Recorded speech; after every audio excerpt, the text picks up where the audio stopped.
Donc, on a demandé à Léa Picard, donc un peu notre nouvelle référente maladies infectieuses émergentes, de nous faire un petit point d'actualité sur la question. Donc, Léa est infectiologue aussi dans l'équipe et plus particulièrement en charge de ces questions d'émergence.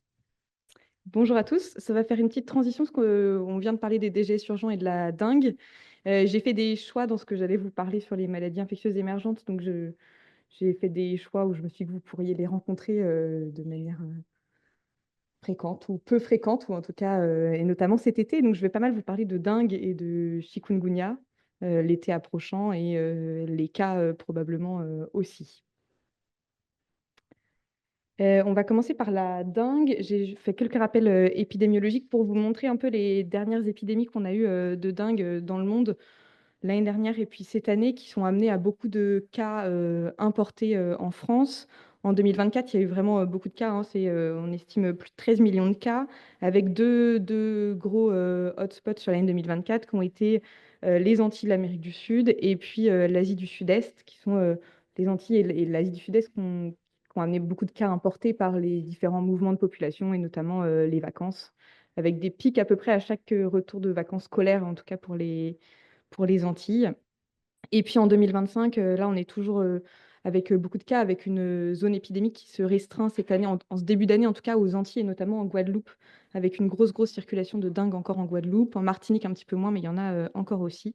Et l'Asie du Sud-Est, pour l'instant, joue un peu moins cette année. On est à peu près là à mi-2025, à pas très loin de 2 millions de cas, un peu plus de 400 morts, et on arrive à la période l'été, là où on va peut-être aussi voir encore plus de cas arriver. Le risque d'importation en France, il existe. Je ne sais pas s'il est grand, mais en tout cas, il existe et il va probablement augmenter dans les années à venir. On a eu des cas autochtones de dengue en France depuis les années 2010. 2010, c'est les tout premiers cas autochtones de dengue en France et qui ont augmenté en fait chaque année depuis quasiment, avec en 2024 80 cas autochtones authentifiés en France, donc des gens qui ont attrapé la dengue sur le territoire français métropolitain, alors qu'ils n'ont jamais voyagé. Avec des foyers qui concernent principalement le sud de la France et l'Île-de-France. L'Île-de-France, oui, c'est ça. Et pour vous donner une petite idée, je vous ai mis juste là. Donc ça, c'est l'ensemble des cas autochtones de dengue en Europe. Donc toutes les zones jaunes, c'est des zones où il y a eu des cas. Donc il y en a dans le sud de la France, un petit foyer en Île-de-France, et puis beaucoup en Italie. En Italie, ils ont eu plus de 200 cas de dengue autochtones sur l'année 2024. De l'autre côté, c'est la présence du vecteur de la dengue, puisque la dengue est une arbovirose transmise par des moustiques qui s'appellent Aedes, hein, c'est le moustique qu'on dit tigre dans le langage courant, avec une progression de sa présence en France. Alors, la distribution par département est un tout petit peu trompeuse, puisque dès qu'on a trouvé un moustique tigre dans le département, il devient tout rouge. Euh, donc, il y en a principalement dans le sud de la France, en fait, hein, mais on voit qu'on a retrouvé des moustiques tigres désormais quasiment sur l'ensemble du territoire français, hein. Je pense que ici, personne n'a cherché, mais il n'y a aucune raison qu'ils n'aient pas passé les frontières. On sait aussi que donc, le vecteur est présent en France. On sait que pour qu'il puisse transmettre la dengue, il lui faut des conditions environnementales favorables. Donc on pense que en Europe, a fortiori en France, les moments où les moustiques sont capables de transmettre la dengue, c'est probablement sur la période juin-novembre. En tout cas, on n'a jamais documenté de transmission de dengue en dehors de cette période, puisqu'ils ont besoin d'une certaine température, etc., pour pouvoir non seulement survivre, mais aussi transmettre le virus. Et donc tout ça, ça met en valeur l'importance de la lutte antivectorielle et surtout de l'importance peut-être aussi de se sensibiliser aux différents cas de dengue, puisque nous, on en voit de plus en plus et vous allez en voir de plus en plus aussi. Et je pense que c'est peut-être des maladies sur lesquelles on est moins à l'aise, parce que c'était moins des choses qu'on voyait fréquemment avant. C'est la raison pour laquelle je vous ai fait des rappels de clinique en fait de dengue. Qu'est-ce que c'est une dengue? Comment ça évolue? Qu'est-ce qu'on en attend? Quels sont ces signes de gravité qui sont un petit peu particuliers et parfois un peu différents des autres pathologies infectieuses qu'on peut voir? Donc la dengue, c'est une maladie virale qui évolue habituellement en 3 phases. Et c'est un petit peu souvent le cas pour les arboviroses, hein, donc on va en reparler juste après. Donc la première chose à savoir, c'est que la dengue, c'est au moins 50% d'infections asymptomatiques. Donc c'est très commun sur l'entièreté d'une famille qui part en Guadeloupe, on va dire, parce que c'est la Guadeloupe en ce moment, que il y ait une seule personne ou deux personnes qui fassent la dingue sur la totalité de la famille, c'est pas du tout un élément qui va contre ce diagnostic. Au contraire, c'est plutôt habituel. Les populations à risque sur les dingues graves, et je vais vous parler juste après de qu'est-ce que c'est une dingue grave finalement, c'est les enfants de moins de 2 ans, les femmes enceintes, les patients âgés et comorbides. Oui, les patients âgés et comorbides, c'est peut-être les populations sur lesquelles on a l'habitude de faire attention, mais dans les comorbidités, on peut en ajouter une un peu spécifique, qui est la drépanocytose, et les drépanocytaires sont beaucoup plus à risque de faire des dingues sévères. Donc, comment évolue une dingue classique? Elle évolue en 3 phases, qu'on appelle la phase fébrile, puis la phase critique, et enfin la phase de récupération. Toute cette, L'ensemble prend environ une dizaine de jours, et donc ce qui est intéressant de connaître, c'est la phase critique. On dit que la phase critique, c'est autour de J5 d'évolution de la dingue. Donc, en gros, entre J4 et J6, avec J5 en plein milieu, c'est le moment où il faut être très vigilant sur l'évolution d'une dingue. Donc ça, déjà, c'est un élément intéressant, parce que si vous voyez une dingue qui ça fait déjà plus d'une semaine qu'il est malade, notre inquiétude est extrêmement faible. D'accord? La probabilité qu'il soit en phase de récupération est très importante. Je vous dis ça parce que quand on a une dingue, on est souvent très, très à plat, très, très malade, et ça peut être impressionnant, même s'il n'y a pas de signe de gravité propre. Donc ça évolue par d'abord un syndrome viral aigu, somme toute assez classique, donc des gens qui ont beaucoup de fièvre, des myalgies beaucoup, et des céphalées. On dit que classiquement, les gens se plaignent de céphalées rétro-orbitaires. Ça fait partie des signes classiques de la dingue qu'on peut ne pas retrouver chaque fois. Et puis apparaissent les signes digestifs. Donc ça, on est encore dans la phase fébrile, donc au tout début de l'évolution de la dingue. Et puis ensuite, au moment de la phase critique, c'est là où on va voir la grande asthénie, hein, donc des gens qui sortent pas du lit, y compris des gens qui ont 35-40 ans et qui vont parfaitement bien. Et bien là, avec la dingue, ils sont cloués au lit. Déshydratation, et ce qu'on voit fréquemment, ça va être l'hypotension orthostatique et les petites hyponatrémies en fait, de déshydratation principalement. Et puis ensuite, quand tout va bien, on passe à la phase de récupération au-delà de J6 à peu près, qui correspond à la défervescence thermique. Et c'est là qu'on voit apparaître des signes qui sont un peu curieux, mais qui sont en fait plutôt des bons signes, notamment l'éruption cutanée, et généralement plutôt un signe de passage en phase de récupération. Et donc l'éruption cutanée apparaît habituellement plutôt dans la deuxième partie de la dingue, et plutôt un signe d'évolution favorable, en tout cas rassurant. Et puis en revanche, peut persister ensuite l'asthénie, qui est là beaucoup plus longue, hein. Généralement, les gens qui font la dingue, ils sont vraiment à plat très longtemps. Ce qui est important de savoir, c'est donc au moment à peu près à J5, hein, c'est là où vont apparaître les signes de dingue sévère, de dingue grave, donc qui sont un peu de deux types, soit les signes hémorragiques. C'est ce qu'on appelait avant dingue hémorragique, qui est plus le terme consacré. On dit maintenant dingue sévère ou dingue grave. Puisque en fait, la dingue hémorragique n'est pas la seule manière de faire une dingue grave. Donc, soit on a des signes hémorragiques qui apparaissent, soit on a des signes d'hypovolémie, en fait, comme un peu l'apparition d'un troisième secteur avec un syndrome de fuite capillaire qui peut être important, l'apparition d'œdème, d'acide, et des gens qui vont faire un état de choc hypovolémique sur de la mauvaise distribution, finalement, vraiment de la fuite capillaire. Puis les gens ont le droit aussi de faire les deux. Euh, donc ça, c'est les formes vraiment classiques de dingue sévère qui apparaissent autour de J5. C'est pour ça que les signes de gravité qui vont beaucoup nous intéresser, ça va être les signes de déshydratation et les signes qui peuvent nous faire penser à de la fuite capillaire. Donc là, l'hypotension orthostatique, c'est un bon signe qui doit en tout cas alerter, avec des pressions artérielles qui peuvent être pincées, des gens qui voient apparaître des œdèmes et qui ont mal au ventre. En fait, la plupart du temps, les douleurs abdominales sont le signe d'apparition d'acide, et donc de l'équivalent des œdèmes. Et puis, il y a des signes biologiques qui vont nous orienter. Et donc, c'est pour ça que je vous avais remis le bilan biologique qui peut être utile pour orienter les patients qui ont une dingue. C'est somme toute assez simple, hein, une numération formule sanguine, un iono, un bilan hépatique, une créatine et une CRP. Alors, pourquoi la CRP? Parce que ça peut nous être utile dans les diagnostics différentiels. Notamment, un des grands diagnostics différentiels de la dingue, c'est la leptospirose, qu'on trouve beaucoup aux Antilles, qui est une maladie cette fois bactérienne qui peut nécessiter des antibiotiques. Et on dit habituellement que la dingue, c'est plutôt des CRP qui sont basses, et généralement en dessous de 50, donc ça doit alerter une dingue qui a une CRP élevée. La NFS, pourquoi? C'est parce qu'on va s'intéresser à deux paramètres de la NFS qui sont très importants. C'est l'hématocrite, qui va être un signe, là encore, de déshydratation très important et de fuite capillaire. Et puis les plaquettes. Alors la thrombopénie, on s'y attend dans la dingue, elle est normale, elle est attendue. Ce qu'il faut savoir, c'est que la thrombopénie, elle progresse jusqu'à à peu près au moment de la phase critique, c'est-à-dire J5, J6. Donc en fait, ça ne va pas du tout être pareil d'avoir 30 000 plaquettes à J2 d'une dingue que d'avoir 30 000 plaquettes à J6 ou J7. Quand on a 30 000 plaquettes à J6 ou J7, en fait, on n'est pas très inquiet. Si la personne va bien, ça va remonter. Il n'y a pas de raison que ça continue de baisser. Si on a 30 000 plaquettes à J2, ce qui est embêtant, c'est que probablement jusqu'à J5, ça va continuer de baisser. Donc, s'il a 30 000 plaquettes à J2, il en aura probablement plus que 15 000 ou 10 000 à J5. Donc ça, c'est les éléments qui vont nous aider à orienter les patients, à savoir s'il faut les hospitaliser, les adresser aux urgences. Et puis, il y a une autre question, c'est comment on fait un diagnostic de dengue quand on a un patient devant nous qui est suspect de dengue, qui revient d'une zone d'endémie. Ça va être assez simple dans les 7 premiers jours de la dengue. C'est une PCR dans le sang, donc qui peut se faire tout à fait en laboratoire de ville. Ils les envoient en général, mais ça se fait sans problème. On voit plein de patients arriver avec des diagnostics faits en ville. Et puis, si on est au-delà de J7, là, la PCR, elle est plus très utile et on peut faire des sérologies pour documenter une dengue presque rétrospectivement, j'ai envie de dire, parce que normalement, au bout de J7, les gens vont habituellement mieux. Voilà, la dernière chose que je voulais vous dire, c'est que durant la dengue sont contre-indiqués les AINS et l'aspirine, qui sont évidemment des facteurs de risque de facilité, en tout cas d'aggraver une dengue déjà sévère.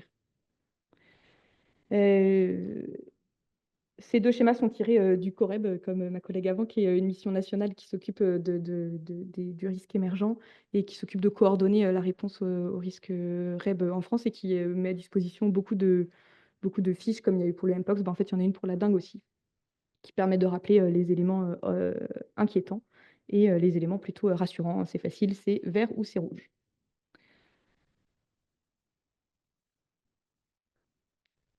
Une fois qu'on a diagnostiqué la dengue, qu'est-ce qu'il faut faire? Alors, la première chose à faire, c'est que la dengue, c'est une maladie à déclaration obligatoire. Pourquoi? Parce que c'est une maladie qu'on surveille sur le plan épidémiologique, hein. Ça, c'est ce dont je vous parlais tout à l'heure. En fait, on a de plus en plus de cas autochtones de dengue en France. Donc, déclarer l'ensemble des cas, ça permet d'avoir une surveillance fiable du nombre de cas importés et éventuellement de transmission autochtone, hein, parce que c'est des éléments qui vont être très importants dans la réponse qu'on apporte à la dengue. Qu'est-ce qu'on peut dire aux patients? En fait, maintenant, on sait qu'on a le vecteur qui est présent sur le territoire métropolitain et qui peut potentiellement, alors pour l'instant, on l'a documenté que dans le sud de la France, mais qui peut potentiellement transmettre le virus de la dengue dans des conditions environnementales favorables. Et donc, probablement que pendant cette zone, principalement l'été, hein, en fait, il faut quand même conseiller aux patients de se protéger contre les moustiques, pas tellement pour lui, mais plutôt pour ses voisins, et s'assurer que le moustique, en le piquant, ne puisse pas transmettre la dengue à ses voisins, même si on n'a encore jamais documenté de transmission par ce biais en Bretagne. C'est d'ailleurs ce qu'on commence à faire à l'hôpital, hein, et depuis cette année, ça va être la première fois où on sera doté de moustiquaires à l'hôpital pour des patients éventuellement hospitalisés pour une dengue l'été. Donc ça peut être, je pense, à la maison, leur dire de dormir sur une moustiquaire en Bretagne, c'est peut-être un peu trop, mais peut-être les répulsifs, déjà, c'est une première étape. Et la dernière question, c'est celle de la vaccination. On a à notre disposition un vaccin pour la dengue qui s'appelle je sais pas si le Qdenga, on va dire, qui est commercialisé, qui est disponible en ville. Qu'est-ce qu'il faut en savoir? Donc, c'est un vaccin vivant qui est donc, comme tous les vaccins vivants, hein, pas de choses très nouvelles, qui est contre-indiqué pour les femmes enceintes et pour les patients immunodéprimés, qui a un schéma vaccinal pas très compliqué, hein. C'est 2 doses à M0 à M3. Je vous ai juste mis en gras, c'est par voie sous-cutanée, sur la petite spécificité.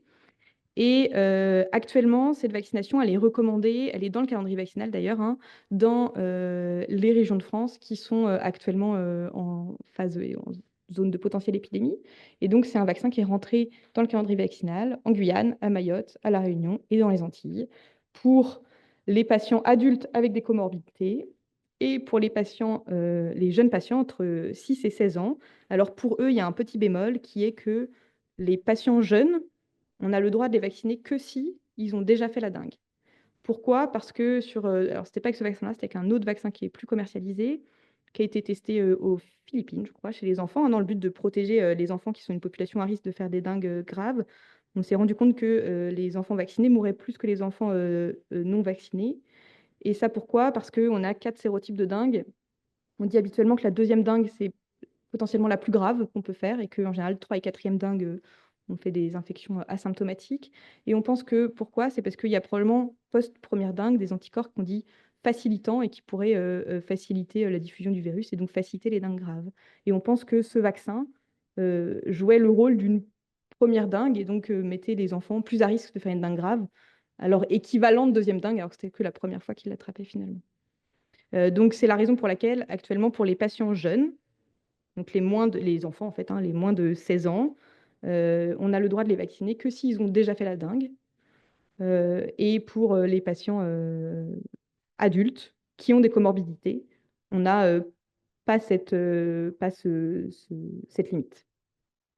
Donc en gros, nous, en France métropolitaine, qui ça peut concerner ce vaccin? C'est probablement les adultes avec des comorbidités qui sont, eux, à risque de faire des dingues graves lors de leur voyage et pour qui on peut proposer cette vaccination. Donc je pense que les gens âgés avec beaucoup de comorbidités, peut-être en phase épidémique, par exemple, la Guadeloupe, c'est peut-être pas le voyage à recommander actuellement, mais si ils peuvent soit pas différer le séjour, soit voilà, pour des raisons X ou Y veulent quand même partir, je pense on peut leur recommander le vaccin. Et puis pour les personnes sans comorbidité qui voyagent et qui se posent cette question, bah, je pense qu'il faut retenir que quand on n'a pas de comorbidité, qu'on est peu à risque de faire une dingue grave, on ne fait le vaccin que s'ils ont déjà fait une dingue. Voilà, par exemple, très récemment, on a une jeune femme qui, au retour de Guadeloupe en mars, a fait une hépatite fulminante à la dingue sur sa première dingue et qui compte revoyager. Bah, elle, par exemple, on lui a fortement conseillé de se faire vacciner. Voilà pour la dingue. Deuxième arbovirus qui va peut-être nous occuper cet été suivant le profil de l'épidémie, c'est le chikungunya. Donc le chikungunya, c'est une autre arbovirose, un virus qui n'est pas trop éloigné de la dengue, alors que vous connaissez tous, je pense, parce que la plus grosse épidémie dont on a entendu parler, c'était en 2005-2006 à La Réunion, qui avait généré énormément de cas. Et cette année, on voit une nouvelle flambée épidémique qui intéresse également La Réunion. Donc là, on passe des Antilles à l'océan Indien plutôt, alors là, vous avez les courbes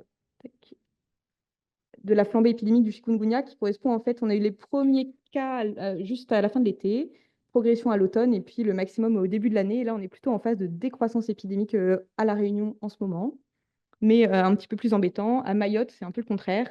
À Mayotte, on est dans la phase de croissance épidémique où il y a de plus en plus de cas de chikungunya actuellement à Mayotte. Donc là, sur l'hiver, il y a eu pas mal de cas importés de chikungunya en France métropolitaine. Il y a eu un peu plus de 400 cas et sans surprise, la grande majorité des cas revenaient de la Réunion, hein, c'est logique, c'est là qu'était le point chaud de l'épidémie. Il y a aussi eu quelques cas de l'île Maurice, quelques cas à Madagascar, ce qui témoigne probablement de la circulation sur place, même si on n'a pas eu de warning particulier, et puis Mayotte. Donc là, plutôt vraiment des gens qui reviennent océan Indien, Réunion, Mayotte, éventuellement Madagascar. Sur l'ensemble des cas réunionnais, il y a eu beaucoup de cas. Il y a eu à peu près environ 300 cas hospitalisés pour ce motif.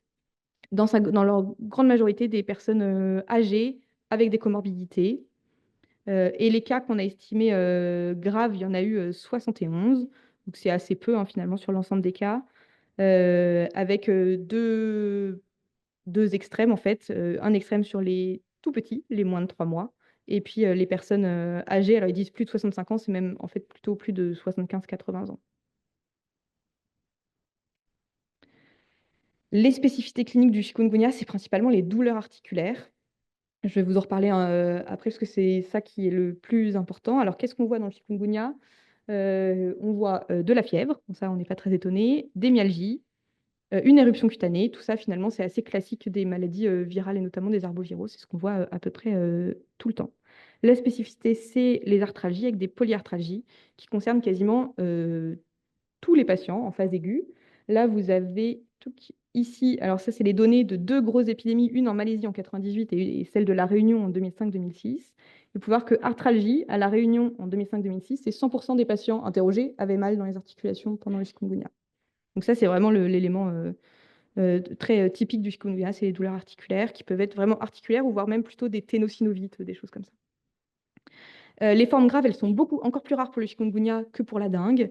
Et elles peuvent être un peu similaires, ou alors le chikungunya, il a un petit tropisme neurologique et on peut voir des encéphalites au chikungunya. Le diagnostic, c'est un peu comme la dengue, c'est une PCR 100 jusqu'à J7. D'ailleurs, c'est facile, c'est que vous pouvez prescrire la PCR arbovirose, ils font dengue, chikungunya, Zika, donc il n'y a même pas trop besoin de se poser la question. Au-delà de J7, de la sérologie qui là peut être utile pour du diagnostic rétrospectif chez des gens qui peuvent se plaindre d'arthralgie. Voilà, petite différence avec la dengue. Donc, les formes graves sont beaucoup plus rares. En revanche, les formes asymptomatiques sont aussi plus rares. On a beaucoup moins de formes asymptomatiques de chikungunya. Et la spécificité dont je voulais vous parler, c'est les arthralgies qui peuvent perdurer. Donc, on parle d'arthralgie très aiguë pendant la phase aiguë du chikungunya, donc les 10 premiers jours. C'est très classique. Voilà, faut prévenir les patients. C'est 100% des patients qui vont avoir mal aux articulations. Dans cette phase, on contre-indique INS et aspirine, un peu pour les mêmes raisons que dans la dengue. Et puis ensuite, peuvent perdurer des arthralgies. C'est pas rare. Ça, c'est juste au-dessus, c'est à nouveau les données de la réunion de 2005-2006. On pense que dans ces cohortes, à peu près un tiers de patients avaient mal aux articulations pendant 4 mois, 15% pendant 20 mois et 10% encore mal à 3 à 5 ans après l'épisode de chikungunya. Donc, c'est pas rien quand même, 10% des patients sur des grosses épidémies.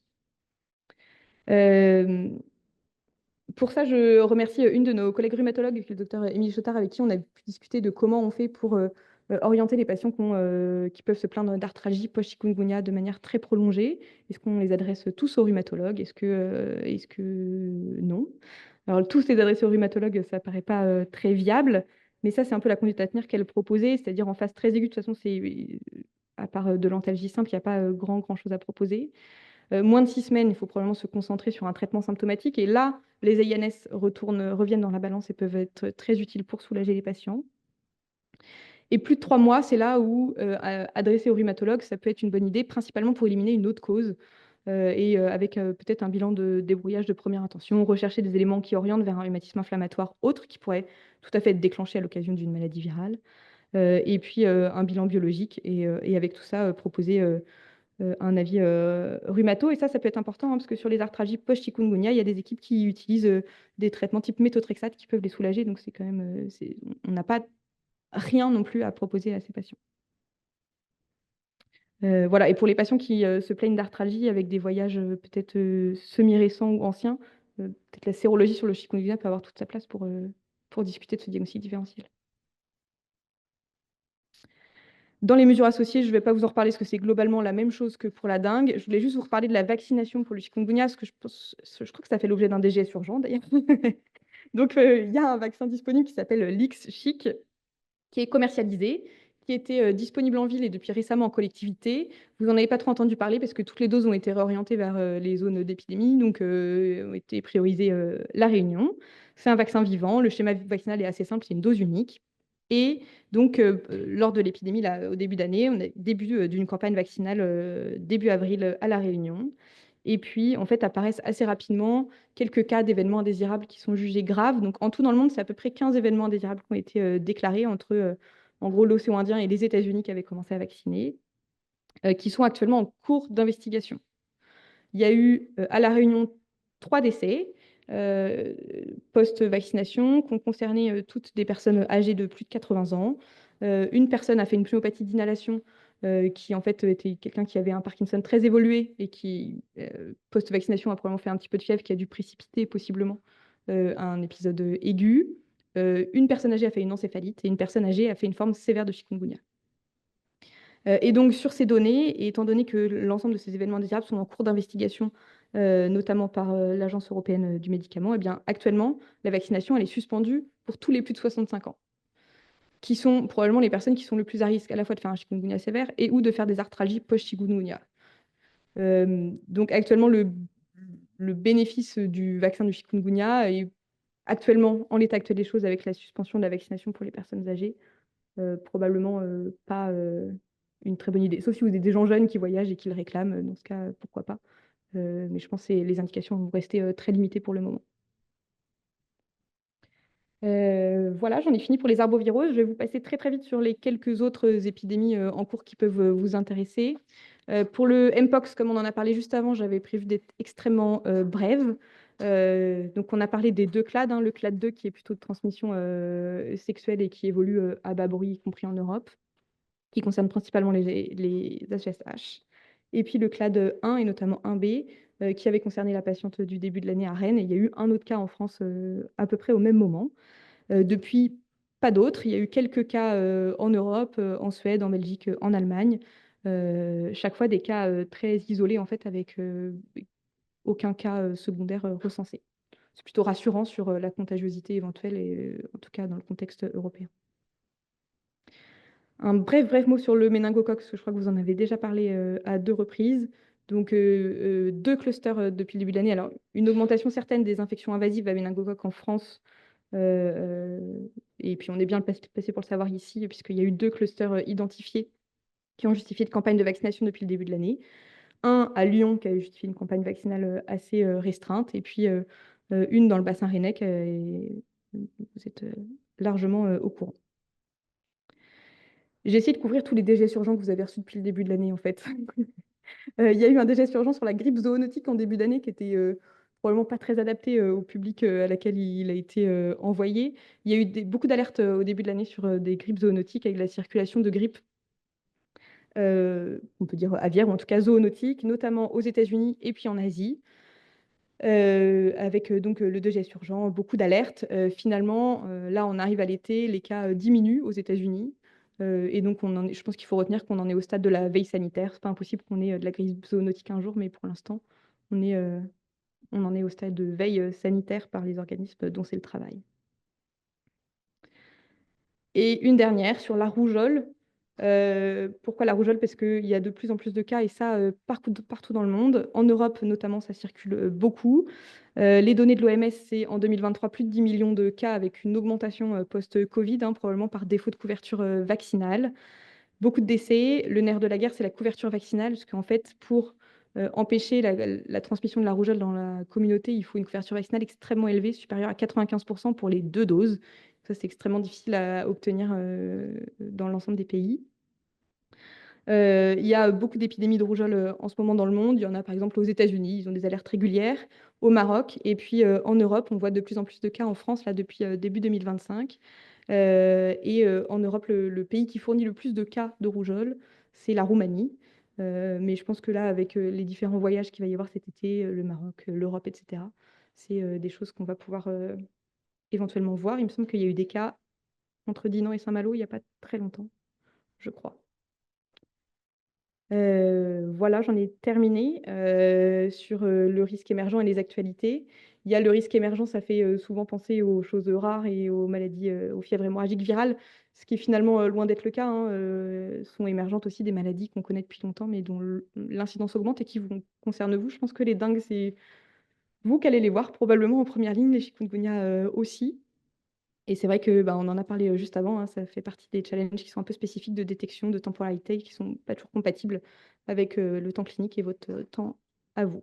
Je vous ai remis les mails de l'alerte de l'ARS, notre ligne d'avis classique, et puis l'astreinte téléphonique du risque émergent, qui est la ligne, pour ceux qui l'avaient, qui est la ligne Covid en fait, qui existe toujours, qui est renommée ligne émergente. Voilà, j'en ai terminé.